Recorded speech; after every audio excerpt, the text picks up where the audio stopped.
do the Apologia Chemistry 10.1 lab.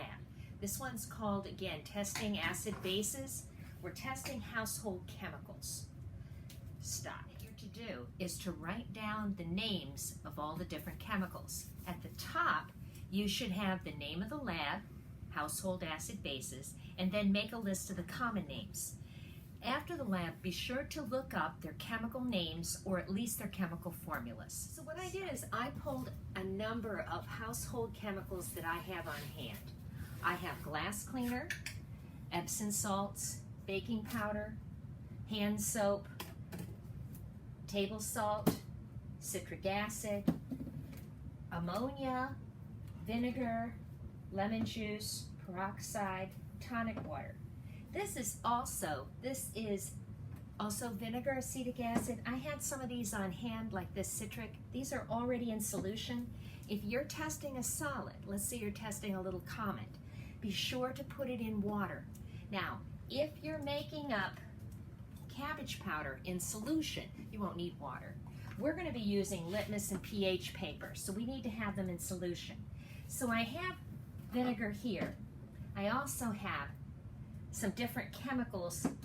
For instance, this is sucrose, that's table sugar. I have also a little bit of borax. Borax is a detergent.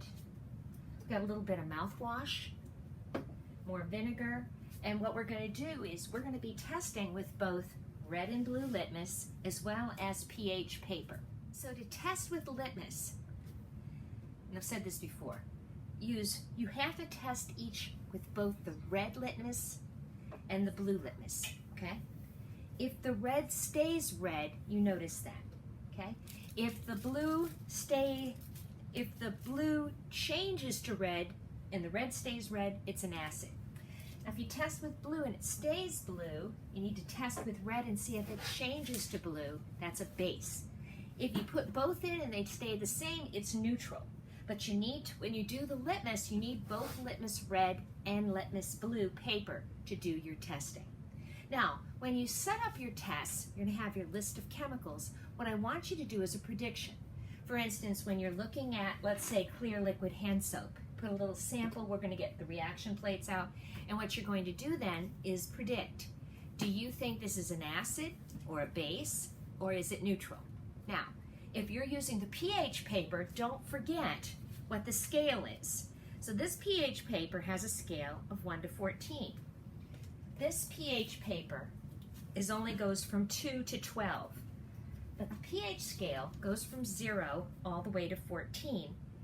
If it's below a pH of 7, it's acidic. If it's greater than a pH of 7, it's basic. So, and for this, all you do is take a little piece. You don't have to use the whole sheet. You can use just a tiny bit of the piece. Note the color. So what you're going to do then is make your prediction. Let's say clear hand soap. You're going to make your prediction, acid, base, neutral. You're going to run the test, note the pH, or you can do it with a litmus, and you're going to note whether it is acid, basic, or neutral. I'd like you to use at least 6 different. Obviously, the more that you use, the better your results. You're going to get a better generalization. And the idea is with the household chemicals, what kinds of household chemicals tend to be acidic? What kinds of household chemicals tend to be basic?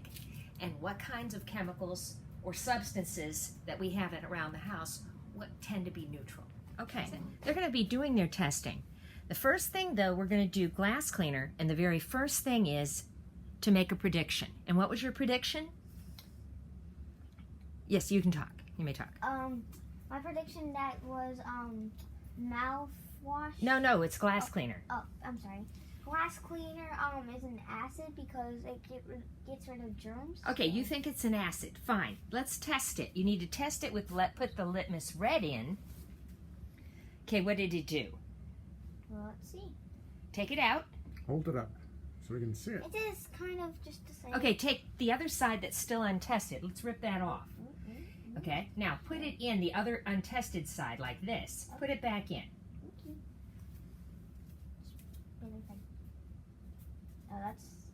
What's it doing? Take it out. You don't want to leave it in but for a few seconds. It's staying the same. Okay. what did it change? Take another piece. Here, Okay. take another piece. Put it in. Take it out. It's doing the same. It's doing what? The same thing. It's kind of just giving the. What is that? That is. Oh, that's kind of blue. It is kind of blue. Let's Yeah. just put it in again. But Now, this one. let's do the blue. Put the blue in.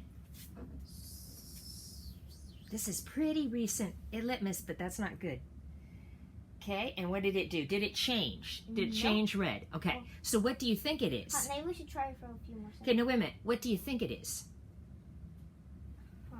If it turns blue and stays, and with the blue it stays blue, is Oh, it an so acid it's- or a base? A base. All right, so put down B base. Now, let's confirm it. If you use the pH paper, okay, what did we say the cutoff is for acid bases? Cutoff is. Go ahead, you can tell them. 7. So if it's less than 7, it's an acid. If it's red, kind of a red, orange, or yellow, it's acid. If it's green or dark blue or purple, it's a base. So use this in the, go ahead, put that in. Take your pH paper, put that in, and test it. I only have to do it for a second. Go ahead, take it out. What color is it? Green. So what's the pH? 8.0. Is it closer to 8 or is it closer to 10? I'd say 10. Okay, so then you want to put a pH, you think you think this is a base, right? And the pH, you can just